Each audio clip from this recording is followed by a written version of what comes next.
जितना मुझे पता है कि 15 नवंबर आपकी ये मूवी रिलीज हो रही है और मैंने वो 10 सेकंड का सीन शायद 15 बार देखा होगा। और मुझे ये लगता है, मैं सिर्फ एक चीज़ पूछना चाहती हूँ नवाज, कि आप वो 10 सेकंड से आज जब आप अभी अवार्ड लेके आ चुके हैं और एक मूवी रिलीज हो रही है, ये पूरी जर्नी में आज जब आप यहाँ पे खड़े हैं तो आपको कैसा महसूस हो रहा है? आई थिंक ये 20 साल की जर्नी है मेरी।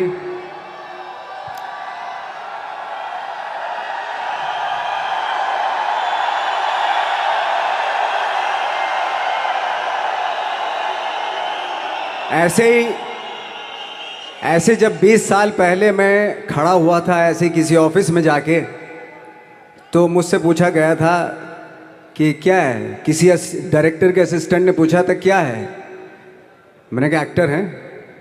बोले दिखने से तो लगते नहीं हो एक्टर हो। तो क्या होता था कि इंडस्ट्री में हमेशा ये चलन था कि एक्टर हीरो जो होता है वो 6 फुट का होता है और गोरा होता है और लंबा चौड़ा बल्ले छल्ले होते हैं। मतलब हम तो बस ऐसे ही चले गए थे, ऐसा समझता था वो। और शिप्रा, मैं ये आपको यकीन दिलाना चाहता हूँ इस चीज़ का कि मेरे खुद के रिश्तेदारों ने भी, जब मैंने उनसे इच्छा जाहिर की कि मैं एक्टर बनना चाहता हूँ, तो उन्होंने भी मुझे डीमोरलाइज किया कि पहले शक्ल तो देख ले अपनी, क्योंकि 5 फुट का छोटा पतला दुबला सा आदमी, काला कलूटा। मुझे खुद को पता नहीं था कि इंडस्ट्री में मेरा क्या हाल होगा, बट एक जिद थी और हजारों लाखों, मतलब सालों साल से इंडस्ट्री में सिर्फ यही चलन था कि एक्टर तो, हीरो तो जो है ऐसा होता है। लेकिन सब ऑड सिचुएशंस के बावजूद भी गए। लेकिन एक चीज़ मेरे दिमाग में थी कि जो सब कर रहे हैं वो नहीं करना है, तो अलग क्या करूं, अलग क्या होना चाहिए। उसके लिए ट्रेनिंग की ज़रूरत थी, जो मैंने नेशनल स्कूल ऑफ ड्रामा में आके ट्रेनिंग ली। 3 साल मैंने एक्टिंग की पढ़ाई की वहाँ पे, और अपनी एक क्राफ्ट के बारे में समझा कि एक्चुअली इस पर्सनैलिटी में अगर मैं लोगों को इम्प्रेस करना चाहता हूँ, उसके लिए एजुकेशन की बहुत ज़रूरत है। या जो भी आप काम कर रहे हो उसमें क्राफ्ट, उसका एक्सपर्ट होना बहुत ज़रूरी होता है। ऐसे ही हवा में नहीं कि जैसे पहले होता था, अरे यार तो बहुत खूबसूरत दिखता, फिल्मों में जाके काम करना शुरू कर दे, ऐसा नहीं। किसी चीज़ को बारीकी से जानना, उसके लिए ट्रेनिंग की, एक्सपर्ट्स की, एक्सपीरियंस की ज़रूरत होती है। तो मैंने ट्रेनिंग ली नेशनल स्कूल ऑफ ड्रामा से, और 2000 में मैं पहुंच गया मुंबई। मुंबई पहुंचने के बाद जब हम किसी ऑफिस में जाते थे, आई थिंक उससे पहले चलन नहीं था बिल्कुल भी। हम लोग गए, जैसे मैंने बताया कि ऑफिस में खड़े हो के, भाई हम एक्टर हैं, काम दोगे क्या? तो बोले पहले हुलिया तो देख अपना तू। तो ये हर बार सुनने के लिए मिलता था, और वो बात भी सही थी, क्योंकि उससे पहले कभी कोई आपने देखा नहीं होगा कोई इतना बड़ा, कोई इतनी सी पर्सनैलिटी का 5 फुट 6 इंच का आदमी, पतला दुबला सा मरियल सा, कि कभी ये इस तरह के लोग एक्टर भी बन सकते हैं, हीरो भी बन सकते हैं, स्टार भी बन सकते हैं। ऐसा चलन था ही नहीं। मैं कॉन्फिडेंट था बिकॉज ऑफ माई ट्रेनिंग। मैंने ट्रेनिंग ली थी और अपनी क्राफ्ट के बारे में बहुत अच्छे से जानता था मैं, और उस चीज़ का सिर्फ कॉन्फिडेंस था मुझे कि आज नहीं तो कल, कल नहीं तो परसों, या 10 साल या 20 साल या 30 साल के बाद नंबर ज़रूर आएगा मेरा। मैंने कभी भी अपने को टारगेट नहीं दिया मैंने कि अगर 2 साल ट्राई करके देखता हूँ, उसमें अगर हो गया तो ठीक है, वरना कोई दूसरा फील्ड अपना लूँगा। ऐसा कभी नहीं। जिस चीज़ का पैशन होता है, जज्बा होता है, अगर आप दिल से चाह लो ना, तो पूरी दुनिया झुक जाती है उसके ऊपर।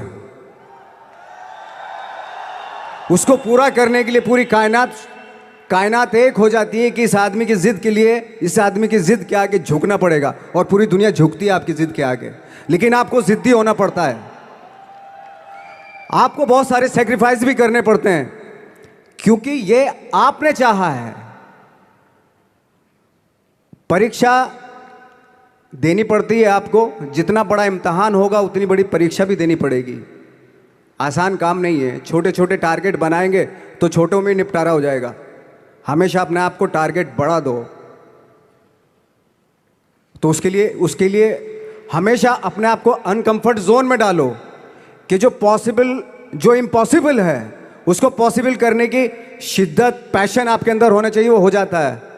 आज जो दुनिया में इतने सारे एक्सपेरिमेंट हुए हैं, ये सिर्फ इसी बिना पे हुए हैं, पागलपन के जरिए ही हुए हैं ये सारे एक्सपेरिमेंट। एक मैंने कहीं सुना था कि जब आप एक्सपेरिमेंट करते हैं तो फेलियर भी होते हैं, कई बार फेलियर होते हैं। कोई एक एक्सपेरिमेंट करने के लिए, कोई एक चीज़ करने के लिए बहुत बार हमने भी झेला है, बहुत बार फेलियर हुए हम लोग। लेकिन एटलीस्ट हमें इतने सारे फेलियर होने से इतने तरीके पता चले कि इन तरीकों से सक्सेस नहीं मिल सकती। फॉर एग्जाम्पल, एडिसन ने जब बल्ब का आविष्कार किया तो 100 बार एक्सपेरिमेंट किए अपनी ज़िंदगी में। 100 बार एक्सपेरिमेंट करने के बाद जब उसको पता चला कि अरे फॉर्मूला तो ये था बल्ब बनाने का, तो एटलीस्ट उसके साथ साथ उसको ये भी पता चला कि 100 जो तरीके हैं, 100 तरीकों से बल्ब नहीं बनता, ये भी पता चला उन फेलियर्स में उसको।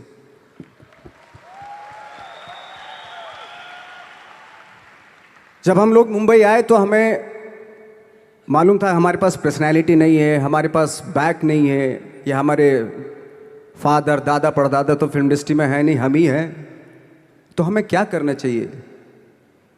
इसलिए लोगों के बीच में घुसे रहते थे, आम लोगों के बीच में घुसे रहते थे, उनका एक्सपीरियंस सुनते थे, उनको ऑब्जर्व करते थे। तो आई थिंक मेरे पास 15 साल तक, 10-12 साल तक कोई काम नहीं था।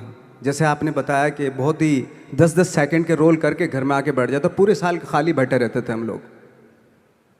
लेकिन एक चीज़ थी कि लोगों के बीच में रहते थे। लोगों के बीच में रहने से ये एहसास हुआ हमें कि तरह तरह के लोग हैं, लेकिन हमारी इंडस्ट्री में सिर्फ एक ही तरह की एक्टिंग होती है। हजारों करोड़ों लोग हैं इस दुनिया में, लेकिन एक्टिंग सिर्फ एक ही तरीके से होती है हमारे यहाँ। तो मुझे लगा यार, ये मैं तो ट्रेन भी हूँ, मुझसे अपनी आर्ट भी आती है, और हज़ारों लोगों को मैं ऑब्जर्व भी कर रहा हूँ, तो ये तो सबसे अच्छा सूत्र है। इससे तो मैं बहुत कुछ कर जाऊँगा। तो जब ये सूत्र पता चला मुझे कि अब मैं ये जो हज़ारों लोगों को मैंने ऑब्जर्व किया है, अब जब भी मुझे कोई रोल मिलेगा उन्हीं में से वो एक इंसान होगा। उसी में वो बाला साहब ठाकरे होंगे, उसी में मंटो होगा, उसी में गणेश गायतोंडे होगा, उसी में फैजल खान होगा, उसी में माजूमदार साहब होंगे। तो इस तरह के, ये कब हुआ? जब हमने लोगों को ऑब्जर्व करना शुरू किया, लोगों के बीच में रहे। मैं 15 साल के बाद जो मेरी लाइफ थी, जिसमें खाने तक को नहीं मिलता था, अब फॉर्चुनेट अपने आप को समझने लगा था कि थैंक गॉड कि मुझे ऐसे लोगों के बीच में मुझे रहने का मौका मिला। तो कभी भी, आई थिंक मुझे लगता है कि कभी भी जब आप स्ट्रगल कर रहे होते हो ना, वो एक मौका होता है आपके पास, वो एक चांस होता है आपके पास कि कैसे उसमें आप अपना ऑब्जर्वेशन, एक्सपीरियंस, जब आपको काम मिलेगा वो उसमें लगाएंगे आप। तो मेरी लाइफ बहुत ही, आज जब मैं सोचता हूँ कि यार ये तो बहुत ही अच्छा हुआ, तो जो 15, 10, 12 साल मैंने बिना काम के गुजारे, जो लोगों के बीच में रहा था मैं, आज वो काम आ रहा है मेरे। जहाँ ज़रा सा कोई कैरेक्टर मिलता है तो आदमी इसलिए कनेक्ट करता है उनसे कि उनको लगता है कि यार ये तो मेरे पड़ोस का ही, आसपास का ही ये बंदा है। मैंने देखे हैं इस तरह के लोग। आई थिंक यही हमारी सबसे बड़ी जीत है एज एन एक्टर।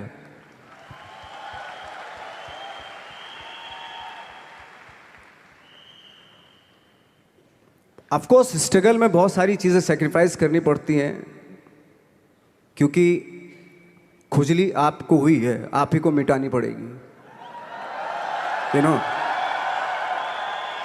आप जो आप हैं वो आपने बनना चाहा था, और अगर डिसअपॉइंटमेंट आ रहे हैं तो आप तो कंप्लेन भी नहीं कर सकते, क्योंकि आप ही ने चाहा था ये बनना।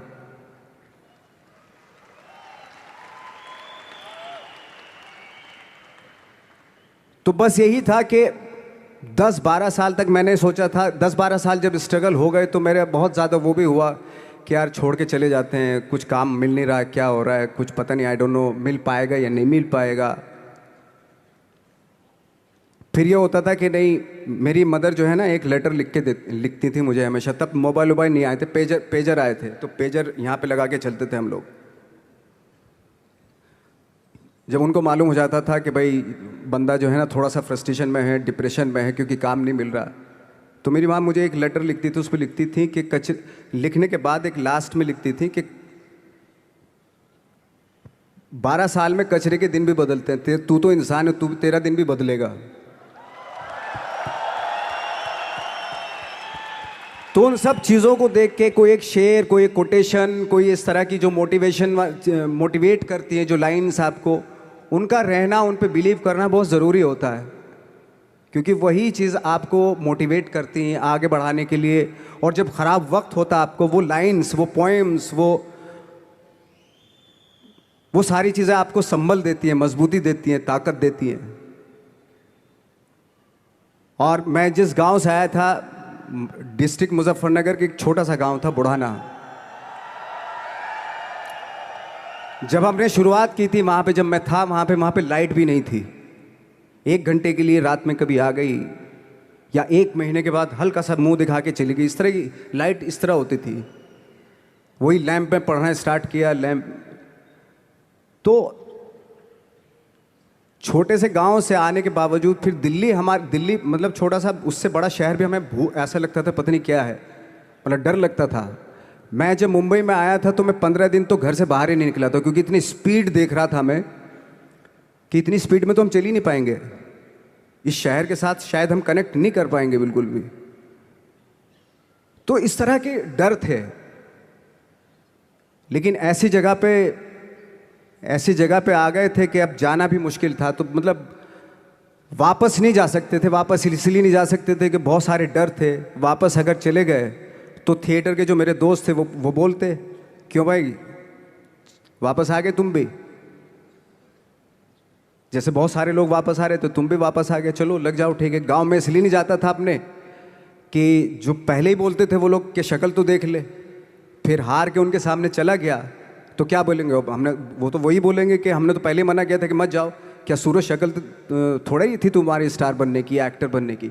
तो ये बहुत सारे डर थे जिसकी वजह से मैं अपने ना तो गांव जाता था, ना जहाँ से ट्रेनिंग ली थी दिल्ली से, ना वहाँ जाता था। मैंने जो भी है मरना जीना मुंबई में ही होगा।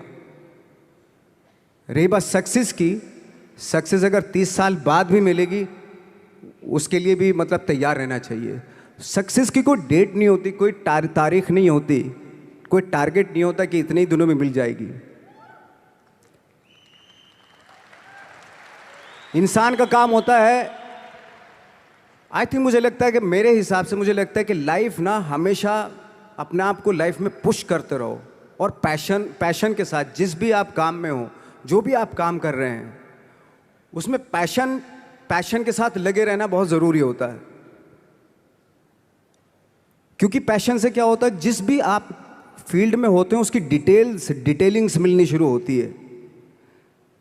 जैसे जब आप समंदर में देखते हैं, समंदर की जब गोता मारते हैं, नीचे जाते हैं, तो आपको एक धीरे धीरे बहुत कुछ दिखाई देना शुरू।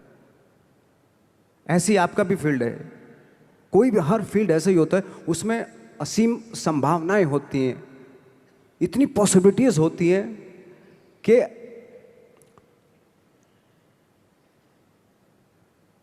आई थिंक दुनिया का हर काम में इतनी सिर्फ अगर एक दर्जी है पैंट सीता है, 1000 तरीके की पैंट सी सकता है वो, अगर वो चाहे तो। अगर उसने नहीं चाहा तो वो जो ट्रेंड चला रहा है वही सीता जाएगा। लेकिन अगर उसने चाह लिया कि मैं ऐसा कुछ करता हूँ, तो 1000 तरीके की पैंट उसी में 1000 तरीके की सी देगा वो पैंट। ऐसे हर फील्ड में पॉसिबिलिटीज़ बहुत होती हैं, और एक परफेक्शन होता है। फॉर एग्जांपल जैसे हम लोगों ने ट्रेनिंग इसलिए ली कि परफेक्शन आ जाए अपने काम में। जैसे एक मैंने एग्जाम्पल सुना था कि ये छोटी छोटी चीज़ें जो मैं बता रहा हूँ, ये चूँकि मैंने बचपन में सुनी थी, उन पे उन्हीं को अपनी लाइफ बना के आगे बढ़ा तो आज यहाँ पे हूँ। इसलिए वो छोटी छोटी चीज़ें बहुत काम आती हैं, उनको सुनना बहुत ज़रूरी होता है इंसान के लिए।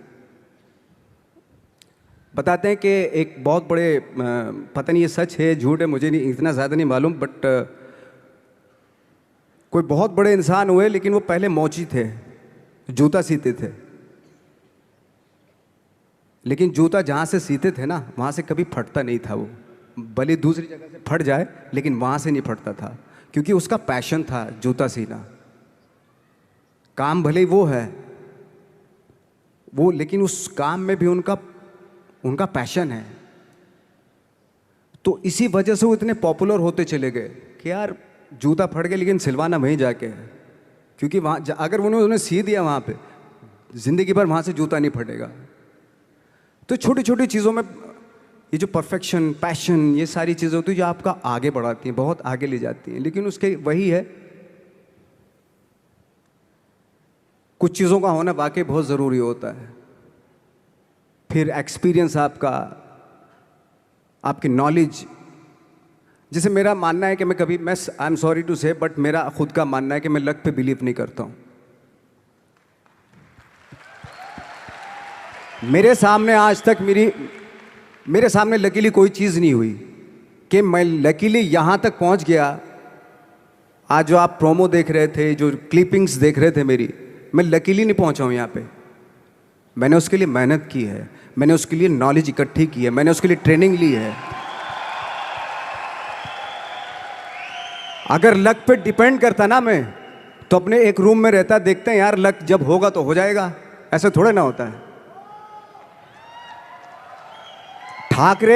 बाला साहब ठाकरे का जब मैंने रोल किया तो वो लकीली नहीं हो गया।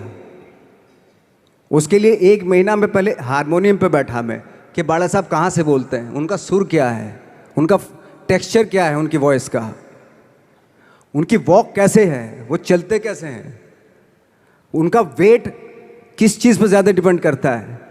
हर आदमी का जो वेट होता है, किसी का थाइस पे होता है, किसी का फुट पे होता है, किसी का बट पे होता है वेट, किसी का कमर पे होता है। हर आदमी का एक वेट शिफ्ट करने का एक अलग तरीका होता है।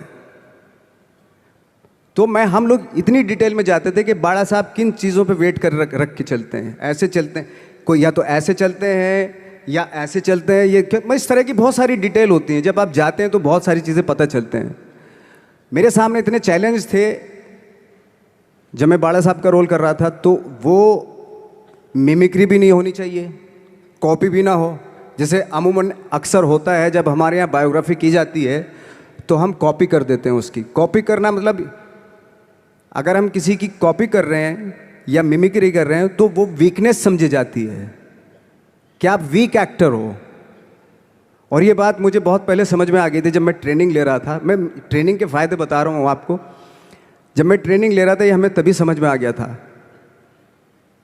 और प्रिपरेशन के वक्त, बाला साहब की प्रिपरेशन के टाइम पे, कि मैंने कि इसकी मिमिक्री नहीं होनी, बाला साहब की मिमिक्री नहीं होनी चाहिए, ना कॉपी होनी चाहिए, और लगना भी चाहिए कि बाला साहब ठाकरे हैं।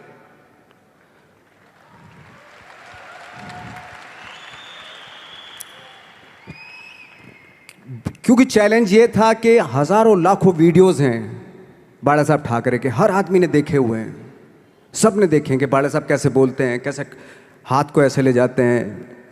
एक बार ये हुआ था कि मैं जब इसकी शूटिंग कर रहा था, ठाकरे मूवी की शूटिंग कर रहा था मैं, तो उद्धव साहब ठाकरे जो है वहाँ पे आ गए थे, वैनिटी में बैठे थे मेरे सामने। तो मेरा हाथ ऐसे था, इट्स लाइक दैट। तो बोले आपने हाथ ये ऐसे क्यों रखा हुआ है? मैंने उनका हमेशा ऐसे ही रहता था हाथ तो, और यही वो क्या होता था, वो सिगार पीते थे और सिगार ऐसे पिया जाता है कुछ ऐसे, और इसलिए उनका हाथ हमेशा नॉर्मली भी रहता था तो ऐसे रहता था। और यहीं से जब स्पीच देते थे यहीं से ये जाता था, जो उनका सिग्नेचर वो जेस्चर था। तो वो शॉक्ड हो गए कि इतनी डिटेलिंग आपने ली है। तो जब फिल्म देखी उन्होंने, तो फिल्म देखने के बाद उनको रियलाइज़ हुआ कि वाकई बहुत स्टडी की है नवाज़ ने उनके बाला साहब के ऊपर। तो मुझे खुशी हुई थी कि थैंक गॉड कि ये सारा किस लिए हो रहा है, पैशन की वजह से हो रहा है। एक पैशन है, उसके बाद आपका एक्सपीरियंस है, आपकी नॉलेज है, आपकी ट्रेनिंग है, उससे ये सारी चीज़ें निकलती हैं। लाइक मंटो, ये जितने भी कैरेक्टर्स हुए वो सब हवा में नहीं हुए या लकीली नहीं हो गए। उनके लिए बाकायदा बहुत छोटी छोटी मेहनत की, छोटी छोटी डिटेल इकट्ठी की गई, स्कोर बनाया उसका, उन डिटेल्स का, तब जाके वो कैरेक्टर जो आप देखते हैं वो एक अलग इंसान दिखता है वो। मैंने कभी भी हीरोइज्म या इन सब चीज़ों पे बिलीव नहीं किया। जब आज मुझे बोलते हैं कि तुम तो स्टार हो, मैं सच आज भी मुझे यकीन नहीं होता कि मैं स्टार हूँ। मुझे लगता है कि मैं एक्टर ही हूँ और मैं आज भी ढूंढने की कोशिश कर रहा हूँ, नई नई डिटेल्स ढूंढने की कोशिश कर रहा हूँ कैरेक्टर्स की। स्टार्स का क्या होता है कि जब स्टार होता है एक जैसा होता है और 30-40 साल तक एक जैसा करता चला जाता है वो। मुझे वो नहीं बनना। अगर मैं ये करूं तो शायद दूसरे दिन ही बोर हो जाऊंगा मैं। मुझे हर रोज नए कैरेक्टर ढूंढने हैं।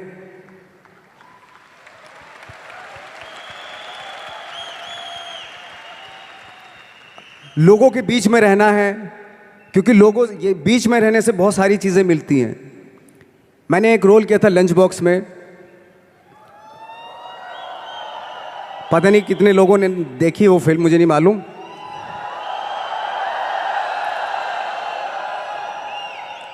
उसका कोइंसिडेंट ऐसा हुआ कि मेरा जो दोस्त था, जो मेरे रूम पार्टनर स्ट्रगल के टाइम पे मेरे साथ रहता था, तो मैंने उसी की डिटेल मार दी उसमें फिल्म में। जब पिक्चर रिलीज हुई तो उसने देखी, उसको लगा अरे ये तो मैं हूं। अब वो भी एक्टर था। उसके बाद जब वो फिल्म इंडस्ट्री में किसी के पास काम मांगने जाता था तो लोग उसको बोलते थे यार ये ऐसा मत कर, ये नवाज ने कर दिया, कुछ दूसरा कर। तो बोलता हम तो ओरिजिनल में ही ऐसे हैं, उन्होंने हमारा कॉपी किया है। कहने का मतलब ये है कि लोगों के क्या होता है, स्टार्स हमेशा शीशों के घरों में रहना शुरू कर देते हैं। उनको बांद्रा में, उनको मतलब किसी ऐसी जगह पे रहते हुए ये नहीं मालूम कि दूसरी जगह क्या है।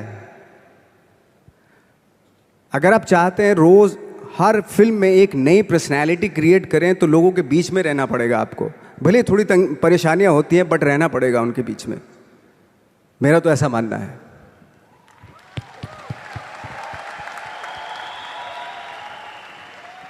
नवाज, आप बहुत छोटे से शहर से हैं, डिस्ट्रिक्ट मुजफ्फरनगर। यहाँ पे बहुत सारे लोग ऐसे बैठे हैं जो बहुत सारी सिटीज़ से हैं, actually major cities like Delhi, Bangalore, Hyderabad, Pune, Chennai, Nepal. और इन सब चीज़ों के बीच में बड़े शहरों की बहुत सारी फैसिलिटीज़ हैं, बहुत सारे आराम हैं। जबकि आपके शहर या जिस शहर से मैं हूँ, जहाँ पे एजुकेशन भी नहीं मिलती है, जहाँ पे खाना पीना, जैसे आपने बोला बिजली, कोई भरोसा नहीं होता कब आएगी, जाना तो नॉर्मल है। हाँ, तो वहाँ पे उस छोटे से शहर में रह के एक परिवार में जहाँ पे कभी किसी ने एक्टिंग के बारे में दूर दूर तक नहीं सोचा था, और आप 8 भाई बहन हैं, सबके साथ रह के परिवार में परिवार का चीज़ करने की जगह एक अलग से ये जो थॉट आया था अलग से कि मैं एक्टिंग करूँगा, और वो भी काफ़ी दिन बाद जब आपने जॉब भी कर ली उसके बाद, तो जब वो थॉट आया तो परिवार ने आपको सपोर्ट किया। और अगर रिश्तेदारों ने, जैसे आपने बोला कि कहा, तो आपके दिमाग में उस समय क्या चलता था? मेरे दिमाग में ये तो नहीं आया था कि मुझे एक्टर बनना है, बट इतना ज़रूर था कि कुछ तो नया करना है। क्या करूँगा मुझे नहीं आइडिया था। जो सब लोग करते हैं जो वो नहीं, कुछ अलग करना है मुझे। लेकिन मुझे ये नहीं मालूम था कि मुझे एक्टिंग करनी है। और इसीलिए मुझे लगता है आज जब मैं सोचता हूँ कि अगर मैं किसी भी फील्ड में होता, एक्टिंग के अलावा किसी भी फील्ड में होता, तो मैं एक्सपेरिमेंटल ज़रूर होता। क्योंकि मुझे आदत थी कि मुझे जो ट्रेंड चल रहा है उसके अगेंस्ट, मैं बहुत ही रिबेलियस किस्म का इंसान हूँ। मैं आज भी हूँ, रहूँगा, क्योंकि मुझे अच्छा लगता है जो ट्रेंड चल रहा होता है उसके अगेंस्ट कुछ काम करना, चाहे मुझे अच्छा लगता है वो। क्योंकि क्या है ना कि जो चलन चल रहा है, आई थिंक उसको बहुत आसान है उस चलन के साथ चलना। उसके अगेंस्ट चलना, उसके लिए सालों लग जाते हैं। बीच बीच में आपको ये भी लगता है कि यार शायद पॉसिबल नहीं है, लेकिन जब पॉसिबल होता है ना तो तब बड़ा अच्छा लगता है। तब ये जैसे आज मुझे फील हो रहा है ना, तब ऐसा लगता है। यहाँ पे जितने लोग भी बैठे हैं और इंक्लूडिंग मुझे, हमने भी ऐसा कुछ शुरू किया है या हम भी ऐसा कुछ कर रहे हैं जो ट्रेडिशनल नहीं है, जो बहुत अलग है और जिसके लिए बहुत लोग बोलते हैं कि पता नहीं होगा कि नहीं होगा, कर पाएंगे कि नहीं कर पाएंगे, या तुम कर रहे हो करके दिखाओ, तुम कर लिए तो देखते हैं। और लोग जगह जगह समय समय पर हर समय हर किसी को, यहाँ पे जितने लोग भी बैठे हैं उनको कहते हैं कि तुमसे तो हो नहीं पाएगा, और हो गया तो राम जाने। तो जब हमें ये कैसे हुआ, ये कैसे हाँ, हुआ, फिर पूछते हैं कैसे हुआ, हाँ, ये कैसे हुआ, कैसे हुआ फिर भी सुन लेंगे, बट साथ में अगर आगे करने को करो ना तो हिम्मत नहीं होगी। तो आपने जब शुरू किया और आपने जब करना शुरू किया, और आज आपकी वो दोस्त जिन्होंने आपको बोला या जो रिश्तेदार आपको बोलते थे कि तुझसे नहीं हो पाएगा, वो आज क्या कहते हैं? देखो ये है कि जैसे मैंने बताया कि मुझे कदम कदम पे ये बोला गया, जैसे रिश्तेदार मेरे सबसे पहले तो रिलेटिव्स ही बोलते हैं आपके, बोले भाई ये जो करने जा रहा है तू, ये तेरे बस का नहीं है, तू देख ले अपना, बस का नहीं है ये। और जब हो जाता है तो ऑफकोर्स यही कि हमने तो बोला था, अब पता नहीं कब बोला था, मुझे भी नहीं पता कब बोला था उसने कि हमने तो बोला था हो जाएगा।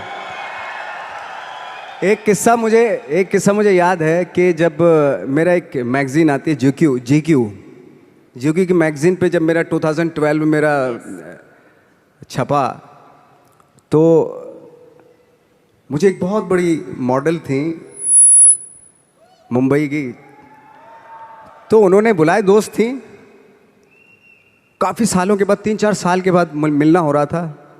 तब मैं 3 साल पहले स्ट्रगल ही कर रहा था ऑलमोस्ट, लेकिन जैसे जीक्यू में आया मेरा मैगज़ीन में, तो वो शॉक्ड हो गई। और वो बहुत ही खूबसूरत, लंबी चौड़ी खूबसूरत मॉडल की तरह बिल्कुल, और मैं ऐसा दिखने में, तो मुझे बोला यार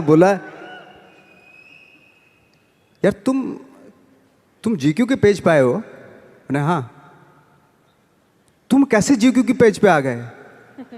मैंने पता नहीं, मुझे भी पता नहीं क्यों आया। तुम्हें मालूम है तुम जीक्यू के पेज पे आए हो? मैंने हाँ। तुम्हें पता नहीं तुम कैसे आए हो, क्यों? तुम्हें मालूम है तुम जीक्यू के पेज पे आए हो?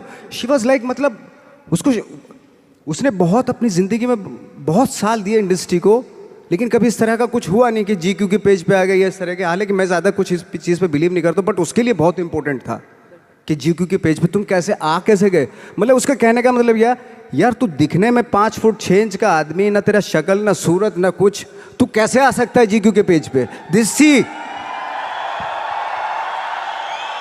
See that was the mindset. ये माइंडसेट था कि मेरे जैसे कद काठी का आदमी इतनी बड़ी मैगजीन में कैसे उसका फोटो आ सकता है। ये माइंडसेट था और है। लेकिन इन सब के ऊपर आप तब उठते हैं जब आप क्राफ्ट जानते हैं, अपना काम जानते हैं। हम लोग अपना काम जानते थे, हम लोगों को अपनी चीज़ें मालूम थी, क्योंकि हमने उसको वक्त दिया था, हमने उसको टाइम दिया था, अपनी क्राफ्ट को, अपनी चीज़ों को, अपनी ट्रेनिंग को टाइम दिया था। इसलिए ये सारी चीज़ें पॉसिबल हुई। जब आप इंट्रोडक्शन दे रही थी कि हमारी जो फिल्म थी गैंग्स ऑफ वासेपुर, 21st सेंचुरी की वन ऑफ द इंडिया से सिर्फ वही फिल्म है, 21st सेंचुरी की सिर्फ वही पिक्चर चुनी गई विदेशों के थ्रू। इसका रीज़न क्या था, क्यों चुनी गई? लकीली नहीं चुनी गई। इसके पीछे डायरेक्टर की काबिलियत थी, लिखने वाले, उस फिल्म को लिखने वाले एक से एक लोग थे, और कम से कम 250-300 सिर्फ एक्टर थे। मैं बाकी लोगों की बात नहीं कर रहा हूँ, सारे थिएटर से थे, तो सारे ट्रेंड एक्टर थे, थिएटर से थे वो।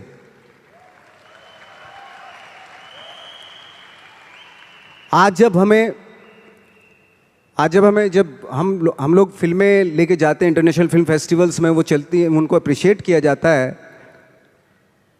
तो हमें खुशी इस बात की होती है कि थैंक गॉड कि उन फिल्मों को रिप्रेजेंट कौन कर रहा है? वो लोग जिनके पीछे जो वाकई जिनकी स्पेशलिटी अपने क्राफ्ट में है, जो पढ़ लिख के आए हैं, जिन्होंने, जो थिंकर हैं, सिनेमा ज़रूर कर रहे हैं, डायरेक्टर ज़रूर हैं, एक्टर ज़रूर हैं वो, लेकिन उसके पीछे उनकी बहुत बड़ी ट्रेनिंग है, बहुत बड़ा एक्सपीरियंस है। वो ये लालच छोड़ के बॉक्स ऑफिस पे हिट होगी या नहीं होगी, ये इस फिल्म में इसको प्रोजेक्ट बना लो, एक हीरोइन ले लो, एक हीरो ले लो और 5 गाने डाल दो और प्यार मोहब्बत दिखा दो, वो तो ठीक है, वो भी एक तरह का सिनेमा, बहुत लोग पसंद करते हैं उसको भी। लेकिन एक ये भी सिनेमा है, ये भी सरवाइव करता है, ऐसी बात नहीं। ठीक है, थोड़ी दिक्कतें आती हैं उस सिनेमा को, लेकिन एंड ऑफ द डे जब इंटरनेशनल प्लेटफॉर्म पे कोई भी फिल्म जब आप बोलते हो वो ऐसी ही होती है, जैसे चाहे वो लंच बॉक्स हो, चाहे वो गैंग्स ऑफ वासेपुर हो, या पुराने टाइम में जो सत्यजीत रे की फिल्में हों, पूरी दुनिया जानती है, रे साहब की फिल्में पूरे वर्ल्ड में जानते हैं लोग। तो आज ठीक है, आज के युग में आप, आज के टाइम में आप उन सिनेमा को थोड़ा, अरे ये तो कुछ कोई ख़ास नहीं, कुछ नहीं है, बट वर्ल्ड में इसी सिनेमा से जाने जाते हैं। अगर चाहे वो रे हों, ऋत्विक घटक हों, चाहे वो गरम हवा, उस तरह की फिल्में जो होती थी, या चाहे नसीरुद्दीन शाह, ओमपुरी हो, पंकज कपूर हो, तो इस तरह के एक्टर्स ने आके एक अलग धारा बनाई थी। अगर बहुत लोग सुपरस्टार से प्रभावित होकर बम्बई आ रहे थे, तो बहुत सारे लोग, हम जैसे लोग, एक्टरों से इंस्पायर होकर भी आ रहे थे, ऐसी बात नहीं है।